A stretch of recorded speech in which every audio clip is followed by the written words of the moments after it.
A graça e a paz do nosso Senhor Jesus Cristo seja com cada um de nós nessa noite. Nós vamos abrir a palavra de Deus no Evangelho segundo Lucas, no capítulo 4, e ler os versos 38 a 34.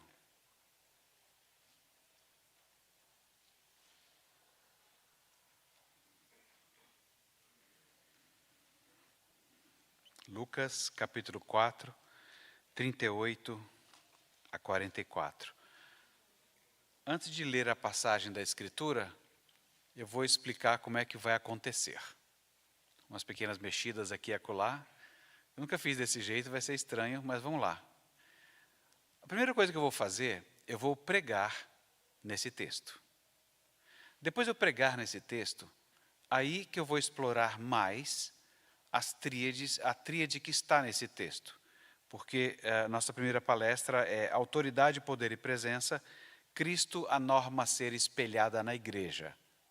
Então é um texto em que nós vamos lidar com a autoridade, poder e presença de Jesus Cristo, em que nós vamos ver de modo pregado em Lucas, e logo em seguida eu vou falar mais sobre essa tríade, poder, autoridade e presença. Podia ser só o sermão, mas acho que não vai ficar. Vou juntar as duas coisas, no final a gente vê como é que vocês contam, se der errado a gente amanhã muda. Certo? Então, Lucas 4, 38 a 44, a palavra de Deus diz assim, acompanhe com olhos e coração. Deixando ele a sinagoga, foi para a casa de Simão. Ora, a sogra de Simão achava-se enferma, com febre muito alta, e rogaram-lhe por ela. Inclinando-se ele para ela, repreendeu a febre, e esta deixou, e logo se levantou, passando a servi-los. Ao pôr do sol, todos que tinham enfermos de diferentes moléstias lhes traziam, e ele os curava, impondo as mãos sobre cada um. Também de muitos saíam demônios, gritando e dizendo, Tu és o Filho de Deus! Ele, porém, os repreendia, para que não falassem, pois sabiam ser ele o Cristo. Sendo dia, saiu e foi para um lugar deserto. As multidões o procuravam e foram até junto dele, e instavam para que não os deixasse. Ele, porém, lhes disse, é necessário que eu anuncie o evangelho do reino de Deus também às outras cidades, pois para isso é que fui enviado. E pregava nas sinagogas da Judéia. Até aqui a palavra do Senhor. Vamos orar? Bom Deus e Pai, bendito e exaltado seja o teu santo nome. Ajuda-nos a ouvir a tua voz à medida em que consideramos esse texto. Nós oramos assim no nome de Jesus. Amém. Ouvir o sermão, eu quero ajudá-los a ver como eu vou fazer. Eu já usei várias propostas de como estruturar um sermão e ultimamente eu tenho usado esta. Então o sermão ele acontecerá da seguinte forma. Nós partimos do pressuposto de que a palavra de Deus, qualquer texto da palavra de Deus, tem um ponto de contato conosco hoje aqui. Esse ponto de contato é o que a gente vai querer tirar do texto para poder começar o sermão. Esse mesmo texto, ele traz um confronto com a nossa vida. Então nós vamos lidar com o confronto. Depois, com o confronto em mãos, e a gente com aquela cara, e agora? Qual é a condição que o texto traz para resolver esse confronto? E, finalmente, o convite. Há um convite no texto para nós nos posicionarmos. Então, essas as 4 palavras, contato, confronto, condição e convite. É o primeiro passeio que nós vamos fazer organizando o sermão, tá bom? Então, agora eu vou começar o sermão. Abre aspas. Nós temos crianças aqui? Temos crianças ali, que coisa boa. Crianças, vocês já sentiram vontade de guardar uma coisa só para vocês? Não precisa falar nada.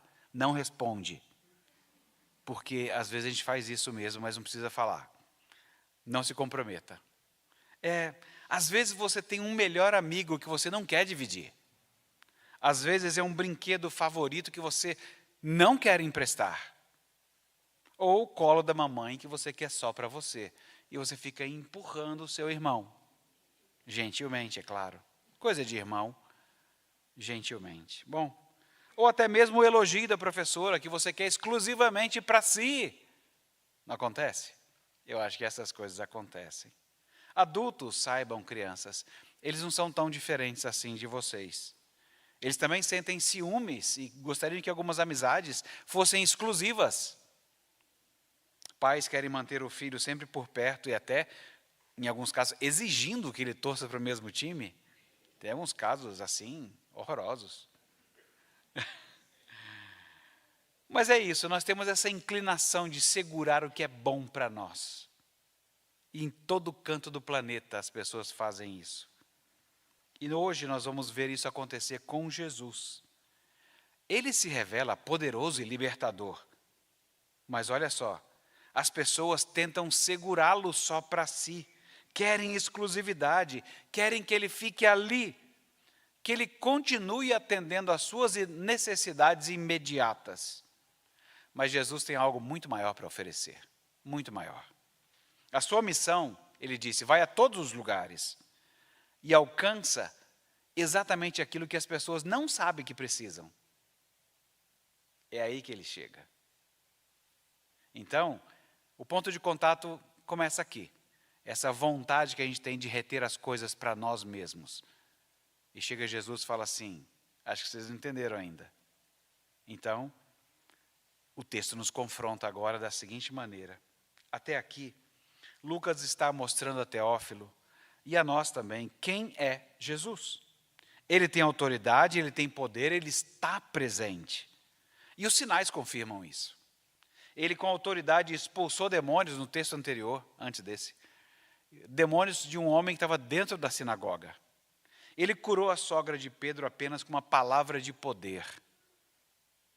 Ele cura todos os enfermos ao pôr do sol. Ele cala os demônios quando eles reconhecem quem ele era. O povo olha todas essas coisas e conclui, pronto, esse homem é perfeito para nós. Fica com a gente. Eles insistiram, fica com a gente. E é aqui que começa o confronto, porque, na verdade, nós somos muito parecidos com esse sentimento. Nós queremos de Jesus cura da coluna, solução financeira. Nós queremos de Jesus paz emocional. Eu quero de Jesus alívio imediato. Mas raramente nós queremos de Jesus falar, Jesus, eu tenho tentado me arrepender de algo, está difícil. Porque eu digo que eu me arrependo até para mim mesmo, mas as minhas emoções não acompanham isso. Não parece ainda ser muito genuíno, não parece ainda ser radical. Me ajuda, Deus. Ou então falar assim, Deus, será que eu sou convertido? Não é possível. Não é possível uma vida que o Senhor disse que seria abundante e ela está como está. Ou então, nós não gostamos muito quando Deus confronta o nosso pecado. Eu nem gosto que chamem de pecado, tá? É um deslize, é um pequeno erro. Aliás, todo mundo faz isso, está olhando para a minha cara, por quê? Não é? A gente vai mais ou menos por aí. Ou então, é pouco provável que a gente queira de Jesus transformação. Eu quero que Jesus transforme meu vizinho, o meu pai, o meu irmão. A mim, a gente conversa outro dia, Jesus. Vamos primeiro focar no meu pai, no meu irmão, depois a gente fala de mim com mais vagar. Então, a multidão implorava para que Jesus ficasse, mas não porque elas queriam o reino. Elas queriam os benefícios do reino. Eles confundiam necessidades percebidas com necessidades reais. E Jesus se recusa, ele diz não. Jesus ele não é um facilitador de necessidades. Ele é o salvador do mundo. E então o confronto ele é bem duro. Porque nós queremos Jesus para resolver as nossas carências. E Jesus quer resolver o nosso pecado e nos fazer parecidos com Ele. Então a gente nem sempre tem o mesmo alvo aqui. Falei, Jesus, não estou entendendo, o Senhor está vendo a minha carência? É carência. Qualquer INSS aceitaria essa carência. E o Senhor não está me ouvindo. E Jesus ouvindo falou assim, então, não é carência. E eu vou tratar você de outro jeito. Não é você que estabelece a agenda para mim. Eu é que sei o que você precisa. É por isso que a palavra nos confronta nisso, e eu preciso ser confrontado pela palavra. Mas a palavra ela vai mais longe, ela me dá a condição, como resolver o pecado que carregamos. Porque o nosso maior problema não é não é a dor que nós sentimos. O nosso maior problema é o pecado que nós carregamos. As febres que Jesus curou, os demônios que expulsou, as enfermidades que removeu, tudo isso era sinal de algo muito maior. O mundo está quebrado, nós estamos quebrados. Você não tem só uma doença crônica, pode ser que tenha. Você é uma doença por inteiro. Pensar a partir dessa perspectiva, que é o que Jesus veio mostrar, muda tudo. Porque você continua lidando às vezes com Deus, como se você precisasse resolver apenas uma coisinha crônica. Fala assim, não, nós somos uma doença por inteiro. A Bíblia diz que nós precisamos de arrependimento, de mudança de rumo, de conversão, de um novo coração, de uma nova vida, que sequer nós temos ideia de como fazer isso. Então a condição humana ela é muito clara. Nós não conseguimos nos curar. Nós não conseguimos nos proteger. Nós não podemos nos salvar. E aí, fora as tentativas de praxe, às vezes até algumas pessoas descrentes veem a situação difícil do crente e falam assim, você sabia que um galinho de arruda ajuda? Você sabia que uma idazinha à praia, sal, sabe, descalço, ajuda? Você pode ministrar jorei, sei lá. Tem várias coisas que as pessoas dizem que ajuda. Até dizem que alho protege. Será que deve ter vampiro, né? E vampiro de filme. Porque eu não acho que vampiro, se ele existisse, se ele teria medo de alho. Eu acho que ele ia comer o alho. A questão é, só Jesus ele tem autoridade que não pode ser contestada e só ele tem poder que não pode ser resistido. Simples assim. Ele é o enviado do Pai, ele é o ungido do Espírito. Ele é aquele que derrota o mal, que restaura os quebrados e que traz o reino. E exige de nós uma resposta para esse reino. Ele sabe exatamente o que nós precisamos. E não é apenas dinheiro, saúde ou tranquilidade. Nós precisamos de salvação. Nós precisamos do perdão que ele prega. Nós precisamos do reino que ele anuncia. É disso que nós precisamos. E é por isso que a palavra também é para nós um convite. Porque a pergunta, no fundo, a pergunta no texto é, o que você faz depois de encontrar Jesus? É isso que está em jogo no texto. O que você faz depois de encontrar Jesus? A sogra de Pedro dá uma dica. Ela foi curada, levantou e o serviu. Foi isso que ela fez. Os demônios mostram outro caminho. Se você não gostar desse caminho da sogra de Pedro, tem outro caminho dos demônios. Porque eles reconhecem quem é Jesus, mas eles continuam revoltados. Também essa porcaria de igreja, mas também esse pastor, mas também essa Bíblia, mas também tudo. Eles continuam revoltados. E tem a multidão. Se você não quiser o caminho da sogra de Pedro ou dos demônios, tem um caminho da maioria. A multidão mostrou um outro caminho. Eles queriam Jesus só para si mesmos. Queriam controlá-lo e usá-lo.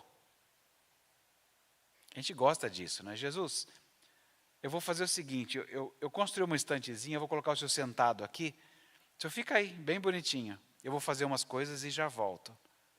Seria tão bom, né, controlar Jesus assim? A gente gosta dessa coisa. Porque a gente gosta de nichos. de colocar santos em nichos, em lugares, e deixar ele lá. Você vai, vive sua vida, e de vez em quando você se relaciona com essa coisa que você colocou em algum lugar. Mas não é assim. Qual caminho que você vai escolher afinal? Você quer Jesus porque ele cura? Você quer Jesus porque ele resolve? Ou você quer Jesus porque ele conforta? Ou você quer Jesus porque ele é o Senhor que te chama ao arrependimento? O Salvador que perdoa pecados, o Filho de Deus que tem autoridade e poder para restaurar a sua vida. Então ele faz o convite. Olha, arrependam-se, recebam o perdão, sigam-o, sirvam-no. É isso que nós precisamos fazer. A autoridade de Jesus exige a nossa devoção. O poder de Jesus exige a nossa confiança. E a presença de Jesus exige a nossa obediência. Jesus ele não veio para ser aprisionado por uma cidade, como a cidade quis fazer. Ele veio anunciar o reino a todas as cidades.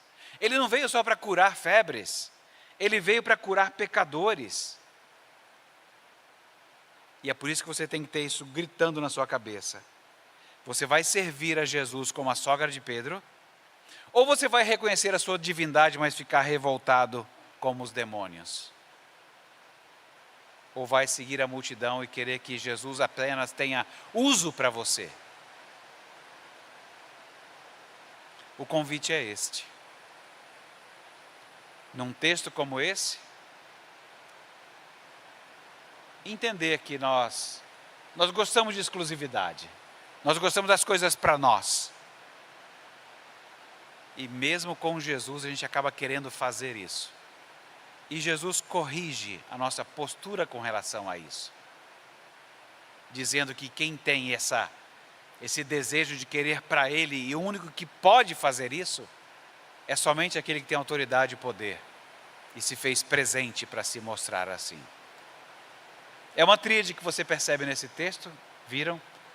Em que você a vê em ação, junto com o convite, esperando que você responda. Qual vai ser o seu relacionamento com Jesus? De serviço?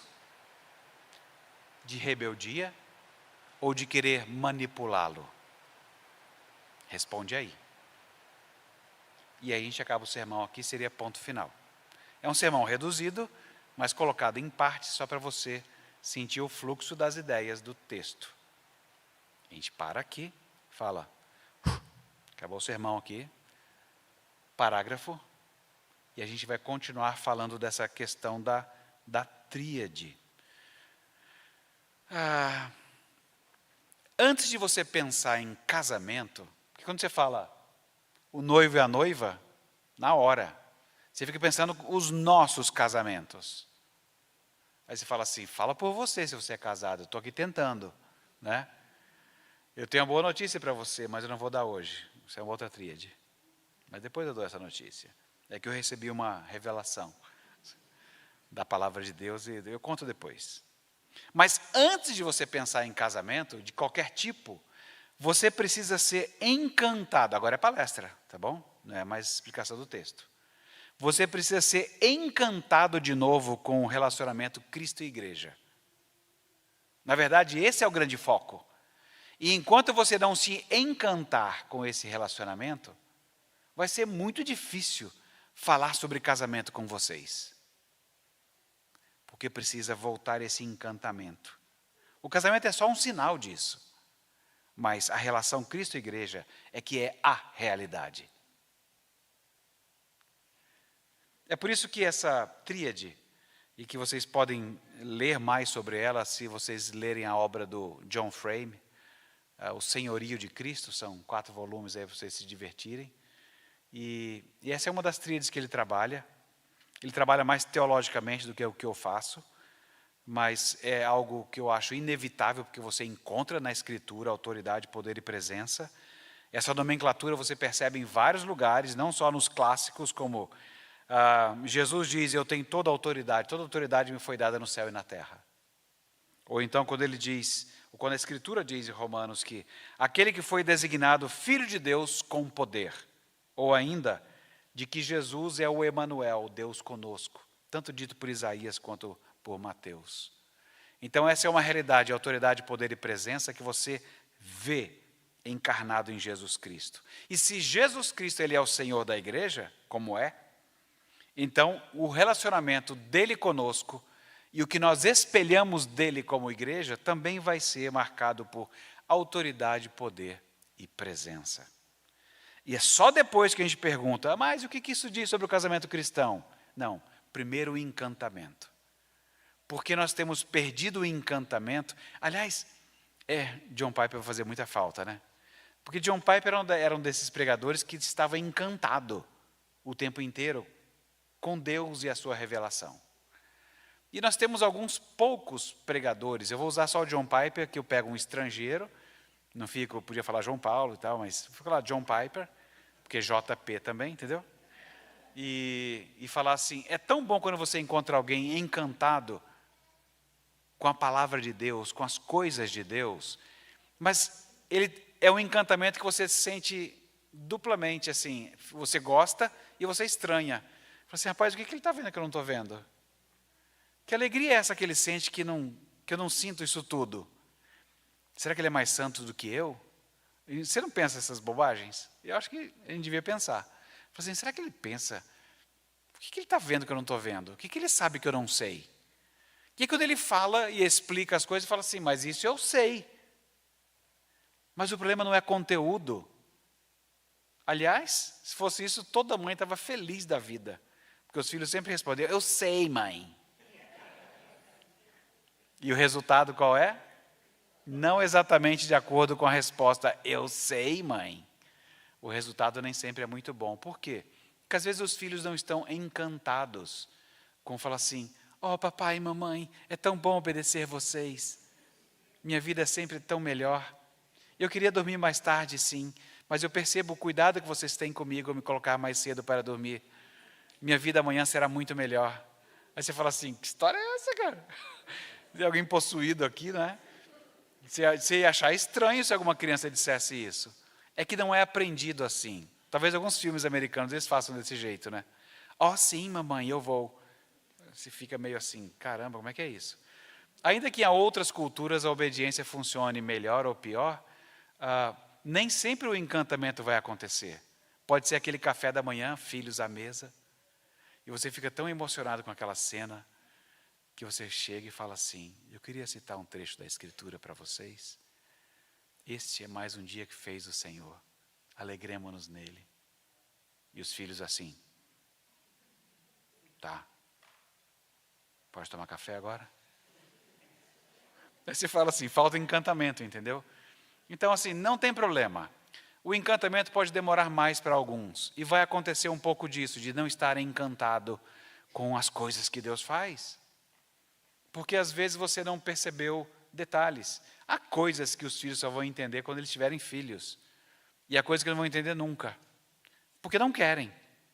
Às vezes é porque não quer mesmo, não quer entender e pronto, e ponto. E viva a vida, mas assim, sempre lembrando que nós mesmos temos essa dificuldade de sermos encantados com esse relacionamento de Cristo e a igreja. Então a gente vai continuar aqui, esquecendo as respostas de filhos, e esquecendo a nossa própria resposta como filhos do Pai Celeste, porque a gente faz a mesma coisa. A gente fala de filhos assim, a gente faz a mesma coisa como filhos de Deus. E aí vai pegar um pedacinho então de autoridade e falar assim, olha, a palavra de Deus sempre falou que Yahvé, é aquele nome lá, está no folder, né? Que vocês receberam. E você usou Yahvé, né? Ficou bonitinho aquele negócio, YHWH, ficou legal.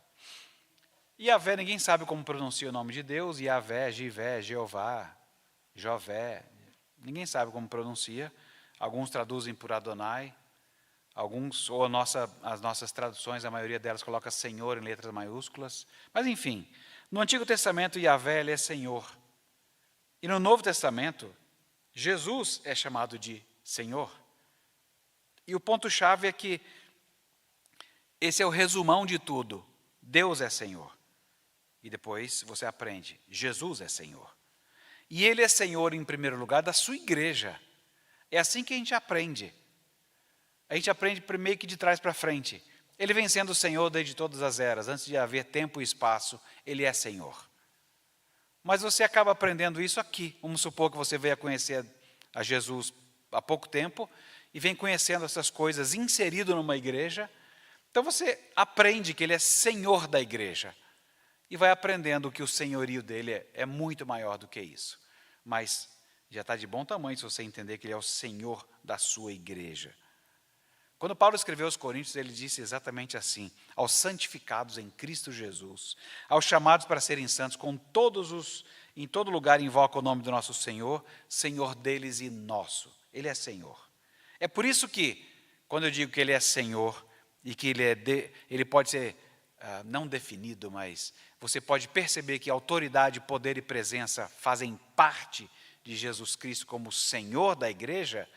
Aí você percebe, é por isso que a igreja não se define. A igreja não é autodefinida. Ela é definida pela palavra do Senhor.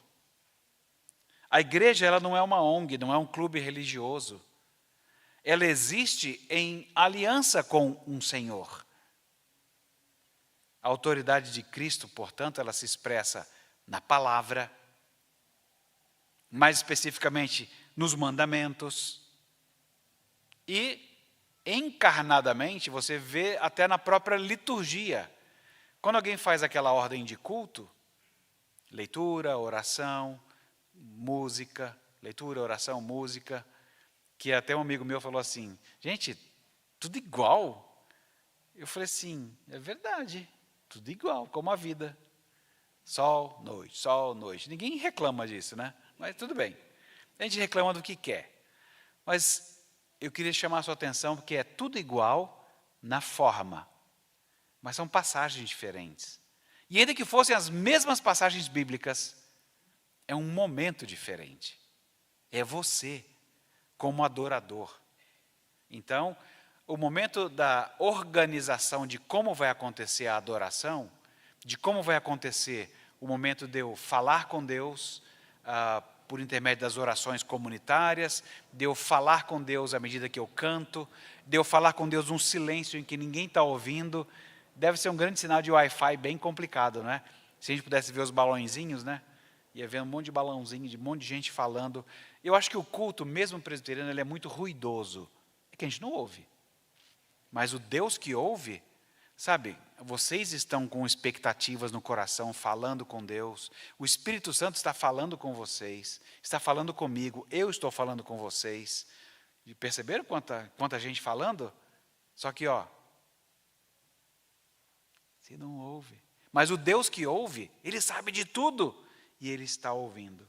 E Ele faz isso na liturgia também. Então, Jesus é o Senhor da palavra, Ele tem a autoridade da palavra, da Escritura, e essa autoridade é expressa. Ele disse, as Escrituras falam de mim. Ou então, quando era com relação aos mandamentos, vocês não entenderam direito. Deixa eu explicar para vocês. Porque eu sei qual é a finalidade do mandamento. Porque eu sou a finalidade. E então, quando você usa essas coisas numa organização litúrgica, você está tão tranquilo de saber que chega aquele momento de Vox Dei, que Deus fala por intermédio da pregação, e já estava ali agindo em nós por intermédio da nossa oração, das músicas, etc. Aí você fala, uau, é isso que Ele faz na igreja. Ele é o cabeça da igreja. Ele é o salvador do corpo, Paulo disse aos Efésios. Por quê? Porque é assim que a igreja responde a essa autoridade, com uma submissão alegre. É isso que faz a gente vir aqui e nos submetemos de modo alegre e falar assim, rapaz, eu podia estar matando, roubando, mas eu vim aqui adorar a Deus. Você podia estar fazendo qualquer outra coisa na vida, mas você fala assim, diga não às drogas, entendeu? E venha adorar a Deus. Então você está aqui e você faz isso com uma submissão alegre. E é submissão. Porque não é você que controla essa história e fala assim, pastor, não sei se eu vou hoje não. Estou meio cansadão.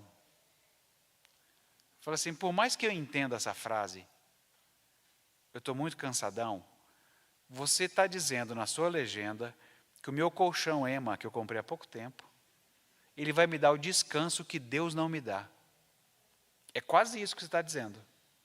Ou qualquer outra coisa que você vá fazer, é o que vai te dar descanso e não Deus mediante a sua palavra. Ah, isso não dá para entender. Isso não dá para entender.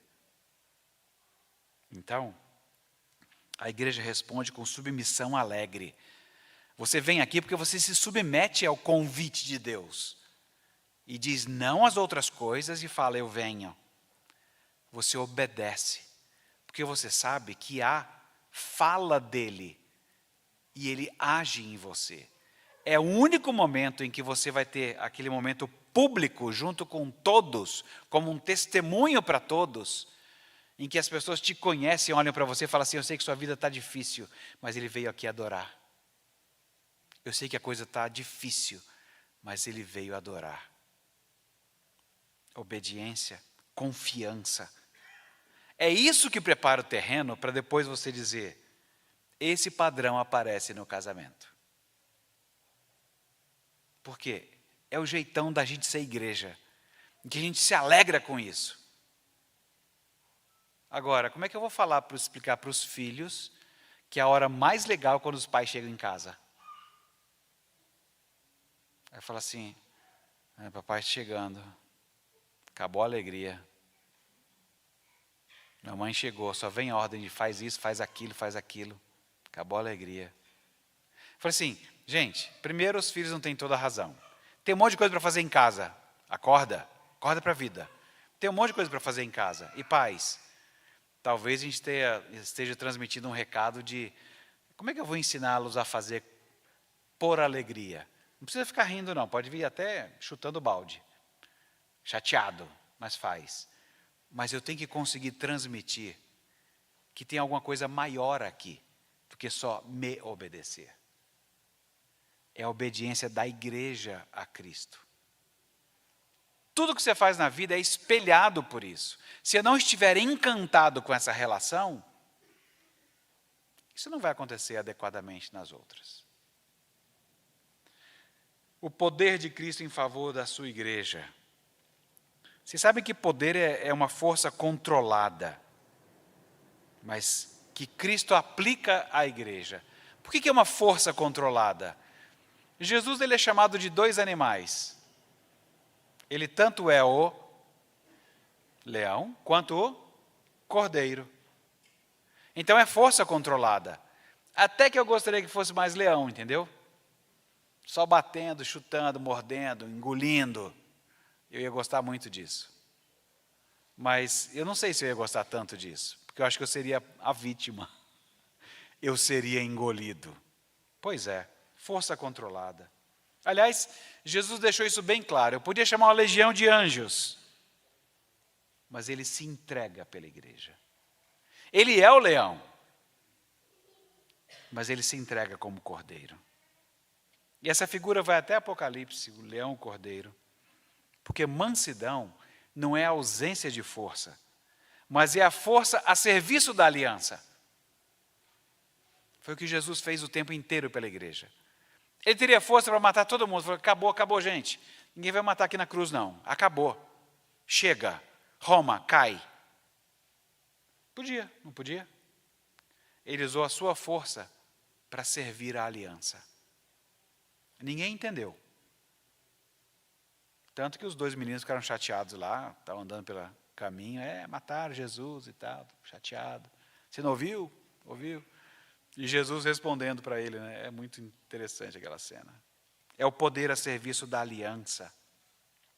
É por isso que Paulo vai escrever depois aos Efésios sobre a sobreexcelente grandeza do seu poder para conosco. Porque ele deu esse poder à igreja. O poder das chaves. Não é porque nós temos poder, nós temos o poder declarativo. Ele tem todo o poder. E nós vamos declarar isso o tempo inteiro como igreja. Ele tem o poder. Eu conheço quem tem o poder. Sabe que nem a menina falando para Eliseu lá? Do comandante sírio, aliás. Naamã. Ei, eu sei onde é que tem poder. É isso que a igreja faz o tempo inteiro. Jesus já estava fazendo isso, e por isso ele diz, eu não estou preso a uma cidade. Eu tenho que falar para todas as cidades. E você vai fazer isso. Por quê? Ele deu esse poder à igreja. E tudo que você tem que fazer é declará-lo. E até admoestar também, quando é preciso, falar assim, rapaz, você não está agindo como quem tem o poder das chaves. Porque o poder das chaves não se manifesta de modo ignorante, que nem você está sendo, não. Olha o modo como você está falando com sua mulher aqui na frente de todo mundo. Que ignorância é essa? Esse não é o poder das chaves, esse não é o poder de Cristo. A gente não reconhece isso. Não é adequado. É por isso que ele nos transporta do império das trevas para o reino do Filho do seu amor. A ênfase é essa. O poder de Cristo não é neutro nem abstrato. Ele é exercido em favor da igreja. Então, o poder dele é exercido para perdoar, para libertar, para sustentar, para disciplinar, para perseverar com ela até o fim. Mas tem muito marido largando mão, falando assim, eu não vou até o fim. Aí você fala, então, isso é esquisito, porque você perdeu o encanto da relação Cristo e a igreja. E isso precisa ser restaurado. É por isso que a gente precisa estudar mais teologia, quando as coisas estão difíceis. Às vezes está faltando exatamente isso. Estudar mais teologia para você ficar mais encantado com as relações do que Deus faz no mundo. E só assim você terá ânimo e estamina para lidar com as relações uns com os outros. E é por isso que quando Jesus fez isso, fez presencialmente. Para todo mundo que gosta de reunião online, ele podia ter feito isso do céu, não podia ter feito? Da eternidade, sei lá onde é. Porque onde fala de lugar, então não dá para falar de lugar quando não havia tempo e espaço criados. Deus criou essa coisa para a gente brincar de ontem, hoje e amanhã, de história. Mas ele podia ter feito Wi-Fi, não podia? Salva todos, tal. Ele poderia ter feito. Não, mas ele fez presencial. Deus conosco, Emanuel. O verbo habita entre nós. O Espírito estaria para sempre conosco. Eis que eu estou convosco todos os dias. Essa relação Cristo e Igreja, ela não é mais apenas jurídica de autoridade, nem só funcional de poder. Ela é afetiva, ela é íntima, ela é cotidiana. Mais uma tríade. Íntima, afetiva e cotidiana. E onde é que essa presença se manifesta? Naquilo que nós temos aprendido como igreja há muito tempo, que é aquilo que é chamado de meios de graça. Essa presença se manifesta hoje, numa reunião pública, na ceia, fazer isto em memória de mim. Tem quem queira fazer disso só um memorial, é só lembrar. Não! Ele está presente. Ele está presente e é ministrado e você o recebe. É por isso que tem gosto, para você ter certeza de que está presente. Na palavra pregado, é Cristo falando à igreja.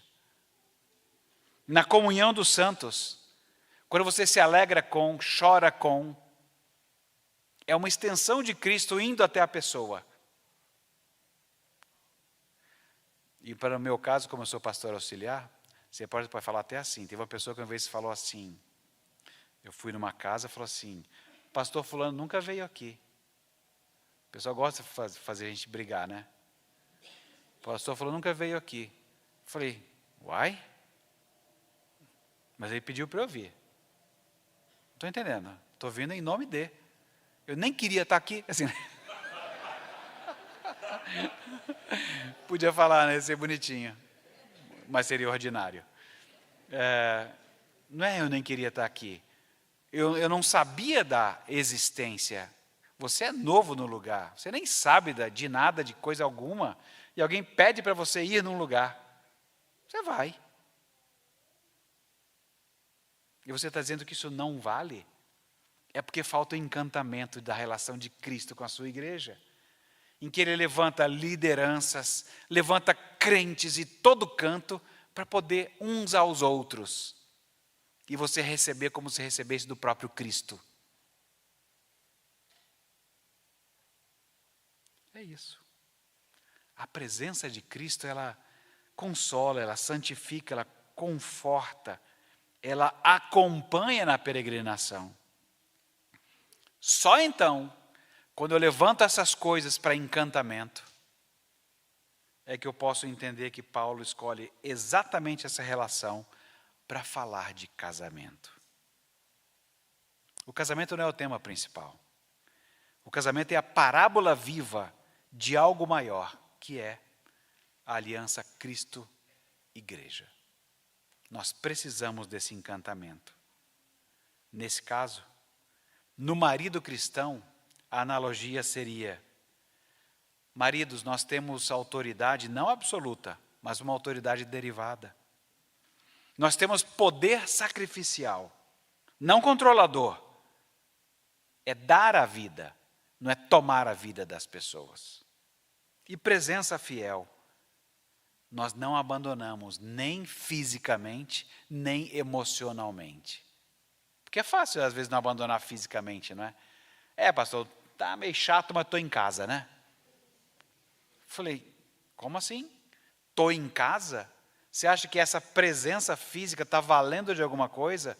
Se a presença emocional não está junto, servindo?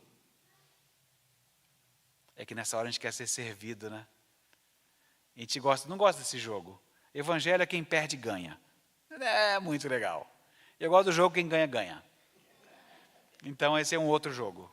Não é o jogo da Escritura.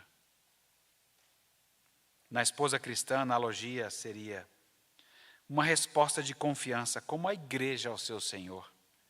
Uma colaboração ativa, não uma passividade morta. E uma presença corresponsável na missão. Não é só um adorno doméstico. A mulher é auxiliadora. E ela não pode deixar de falar.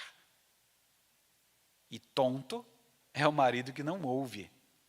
Alguém que Deus colocou para contrariar você. Entendeu?